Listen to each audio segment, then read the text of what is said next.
BBC Urdu کے programme سیربین میں ایک بار پھر خوش آمدید۔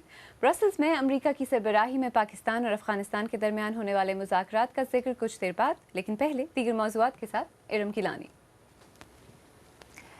بنگلہ دیش کے دارالحکومت ڈھاکہ میں ایک 8 منزلہ عمارت کے گرنے سے کم از کم 100 افراد ہلاک اور سینکڑوں زخمی ہو گئے ہیں۔ اس 8 منزلہ عمارت میں کپڑے کے کارخانے کے علاوہ ایک بینک اور متعدد دکانیں تھیں، اور جس وقت یہ منہدم ہوئی اس وقت اس میں لوگوں کی ایک بڑی تعداد موجود تھی۔ تفصیل عارف شمیم سے۔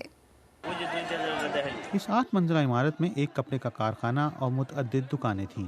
خیال کیا جا رہا ہے کہ عمارت گرنے کے وقت اس میں تقریباً 2000 افراد موجود تھے۔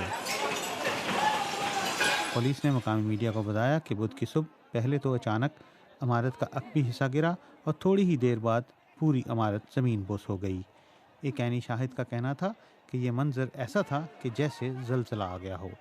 یہ واقعہ بنگلہ دیش کے مقامی وقت کے مطابق صبح 8:30 بجے پیش آیا، جس کے بعد آگ بجھانے والے عملے اور فوج نے مقامی افراد کے ساتھ مل کر ملبے کے نیچے دبے افراد کی تلاش شروع کر دی۔ ہم نے کم از کم 20 افراد کو زندہ بچایا ہے۔ ہمیں بتایا گیا ہے کہ اس منزل پر تقریباً 150 کے قریب لوگ زخمی ہیں اور ابھی 50 لاشیں ملبے تلے دبی ہوئی ہیں۔ فیکٹری کے مزدوروں نے عمارت میں منگل کو شگاف دیکھے تھے اور وہ عمارت میں داخل ہونے سے گھبرا رہے تھے، لیکن انہیں یقین دہانی کرائی گئی تھی کہ کچھ نہیں ہوگا۔ بنگلہ دیش میں کپڑوں کی صنعت کا سالانہ تخمینہ تقریباً 13 ارب پاؤنڈ لگایا جاتا ہے، لیکن فیکٹریوں میں ناقص حفاظتی انتظامات کو نظر انداز کیا جاتا رہا ہے۔ اس سے قبل نومبر میں کپڑوں کی ایک فیکٹری میں آگ لگنے سے کم از کم 100 افراد ہلاک ہو گئے تھے۔ ڈھاکہ میں امدادی کام جاری ہے اور اس واقعے کے بعد فیکٹریوں میں حفاظتی انتظامات سخت کرنے کے حوالے سے دباؤ بڑھے گا۔ عارف شمیم، BBC نیوز۔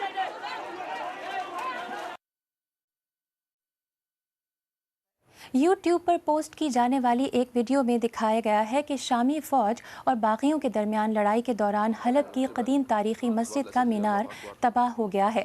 اگرچہ BBC اس فوٹیج کی پوری طرح تصدیق نہیں کر سکی، لیکن اس سے متعلق تحقیق یہ لگتا ہے کہ یہ فوٹیج اصلی ہے۔ بوسٹن بم حملوں کی تفتیش کرنے والے امریکی اہلکار بم حملوں میں مبینہ طور پر ملوث 2 بھائیوں کے والدین سے پوچھ گچھ کرنے کے لیے جنوبی روس پہنچے ہیں۔ اس بارے میں امریکی سیاستدانوں نے خفیہ اداروں سے بھی کئی سوالات کیے ہیں۔ یہ طیارہ مکمل طور پر شمسی توانائی سے چل رہا ہے۔ شمسی توانائی سے چلنے والے اس طیارے نے سین فرانسسکو میں گولڈن برج کے گرد 16 گھنٹے کی آزمائشی پرواز کی۔ یہ آزمائشی پرواز امریکہ میں اگلے ماہ ایک ساحل سے دوسرے ساحل تک ہونے والی تجرباتی پرواز کی تیاریوں کا حصہ ہے۔ ایک برطانوی بزنس مین کو بم کی نشاندہی کرنے والے جعلی آلات دنیا بھر میں فروخت کرنے کا مجرم پایا گیا ہے۔ جیمز میکارمک نے پاکستان، عراق، سعودی عرب، جارجیا اور نائجیریا سمیت دنیا کے کئی ممالک کو یہ جعلی آلات فروخت کر کے کروڑوں ڈالرز کمائے۔ BBC کی کیرولائن ہاولی کی رپورٹ۔ پاکستان میں سیکیورٹی کے خاص انتظامات، لیکن یہ سب جعلی ہے۔ برطانیہ کے بزنس مین جم مکامک کے بم کی نشاندہی کرنے والے جعلی آلات جن ممالک کو فروخت کیے گئے ان میں پاکستان بھی شامل ہے۔ انہوں نے کمال مہارت سے جعلی بم ڈیٹیکٹر کی تشہیر کی اور انہیں دنیا بھر میں فروخت کر دیا۔ ان آلات کی کوئی سائنسی بنیاد نہیں ہے۔ جم مکامک نے ان آلات کے فروخت سے بہت دولت کمائی۔ برطانوی شہر باتھ میں ایک عالیشان گھر لیا جس میں روم کی طرز کا سوئمنگ پول ہے، فلوریڈا اور قبرص میں گھر بنائے اور یہ قیمتی یاٹ بھی خریدی۔ عراق ان آلات کا سب سے بڑا خریدار تھا، جہاں بم دھماکوں کا خطرہ ہر وقت موجود رہتا ہے۔ مکارمک نے رشوت دے کر ہزاروں کی تعداد میں یہ آلات 8.5 کروڑ ڈالر میں عراق کو فروخت کیے۔ مکارمک 10 سال تک یہ آلات ان ممالک کو بیچتے رہے جو دہشت گردی کی زد میں ہیں۔ انہوں نے ان لوگوں کی زندگیوں کا ذرا بھی خیال نہیں کیا جو سیکیورٹی چیک پوسٹ پر کھڑے ہو کر ان آلات کا استعمال کرتے تھے۔ عراق میں کئی بم دھماکوں کے بعد مکارمک بغداد پہنچے اور عراقی حکام کو یہ آلات خریدنے پر راضی کیا، لیکن وہ شخص جو ان کے تجارتی دوروں پر ان کے ساتھ ہوتے تھے کہتے ہیں، انہوں نے کہا کہ آلہ وہی کام کرتا ہے جس کے لیے اسے بنایا گیا ہے، تو میں نے پوچھا وہ کام کیا ہے۔ میرا خیال تھا وہ کہیں گے کہ یہ بارود اور بموں کا پتہ لگاتا ہے، لیکن انہوں نے کہا کہ اس کا کام پیسے بنانا ہے۔ حنین الوان سن 2009 میں ایک بم دھماکے میں بری طرح زخمی ہونے کے بعد علاج کے لیے اردن آئیں۔ اس وقت وہ حاملہ تھیں، لیکن اس دوران ان کا حمل ضائع ہو گیا اور ان کے شوہر نے انہیں طلاق دے دی۔ وہ ایک بے ضمیر شخص ہے، وہ کیسے یہ آلات فروخت کر کے لوگوں کی زندگیوں کو خطرے میں ڈال سکتا ہے؟ بم کی نشاندہی کرنے والی یہ آلات آج بھی عراق میں چیک پوائنٹس پر استعمال ہو رہے ہیں، اور وہ شخص جس نے یہ آلات انہیں فروخت کیے تھے اسے اگلے ہفتے سزا سنائی جائے گی۔ پاکستان میں عام انتخابات کی تیاری دھیرے دھیرے زور پکڑ رہی ہے، لیکن ملک میں ایک گروہ ایسا ہے جو خود کو اس جمہوری عمل سے الگ رکھے ہوئے ہے، اور وہ ہے جماعت احمدیہ۔ جماعت احمدیہ نے 1977 کے بعد کسی بھی عام الیکشن میں اپنا حق رائے دہی استعمال نہیں کیا۔ اس کی کیا وجوہات ہیں؟ ربوہ سے نامہ نگار شمائلہ جعفری کی رپورٹ۔ مجیب الرحمان کا تعلق احمدی برادری سے ہے۔ وہ گزشتہ 50 برس سے وکالت کے شعبے سے وابستہ ہیں اور خود کو ایک باشعور شہری سمجھتے ہیں، لیکن وہ آئندہ انتخابات میں ووٹ ڈالنے کا ارادہ نہیں رکھتے۔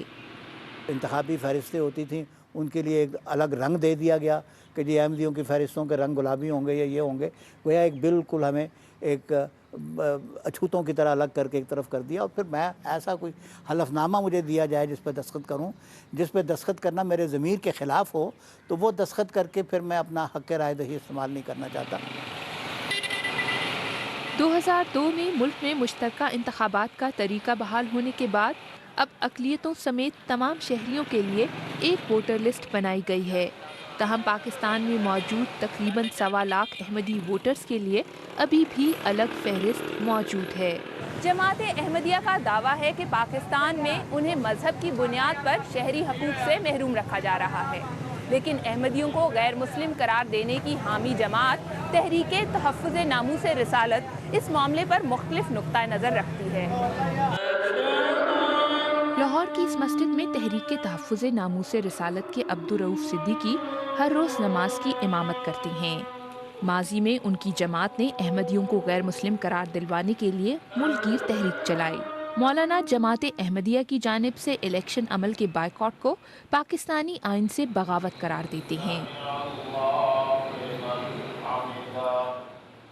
آئین سے، امت مسلمہ کے فیصلوں سے اور سن 73 کا جو متفق آئین ہے خاص طور پر، اس سے بغاوت کا راستہ اختیار نہ کریں۔ بغاوت کا راستہ انہوں نے خود اختیار کر رکھا ہے۔ وہ آئینی حیثیت کو تسلیم کریں، اپنے ووٹ قادیانی کی حیثیت سے جو ہے وہ رجسٹرڈ کروائیں اور اسمبلیوں میں جا کر اپنے حقوق کی بات کریں۔ احمدیہ برادری نے انتخابی فہرستوں میں اپنے ناموں کا اندراج بھی خود نہیں کروایا۔ الیکشن کمیشن نے یہ معلومات شناختی کارڈ بنانے والے ادارے نادرا سے لے کر نہ صرف اس سے فہرست مرتب کی، بلکہ ان معلومات کو اپنی ویب سائٹ پر بھی شائع کیا ہے، جسے جماعت احمدیہ اپنے تحفظ کے لیے خطرہ سمجھتی ہے۔ تجزیہ نگاروں کا خیال ہے کہ دوسری اقلیتوں کی طرح احمدی برادری بھی سیاسی عمل کا حصہ بن کر اپنے حقوق کا بہتر تحفظ کر سکتی ہے۔ انتخابی عمل کو سمجھیں، اس میں حصہ لیں، اور جو آئین بن چکا ہے یا اس وقت موجود ہے، تمام تر تبدیلیوں کے باوجود اس کا احترام اور اس کے ساتھ رہنے کے لیے میرے خیال میں ان کو کوشش بھی کرنی چاہیے اور ارادہ بھی کر لینا چاہیے کہ آئین اور قانون کے اندر رہتے ہوئے کیا ممکن ہے اور کیا تبدیلی لائی جا سکتی ہے، اس کے لیے ان کو جدوجہد کرنی چاہیے۔ تاہم ایڈوکیٹ مجیب الرحمان اس سے متفق نہیں۔ میرا باہر رہنا جو احتجاج ہے اس بات کا کہ میرے ضمیر کے اوپر جبر نہ کروں، اس احتجاج کو میں ختم کر کے ایک عمل کا حصہ بن کر اپنے اس ضمیر کی ختم کرنے کے لیے مجھے ضمیر کی آواز کو دبانا پڑے تو وہ میں کیسے کروں؟ Shumaila Jafri, BBC news, Rabwah.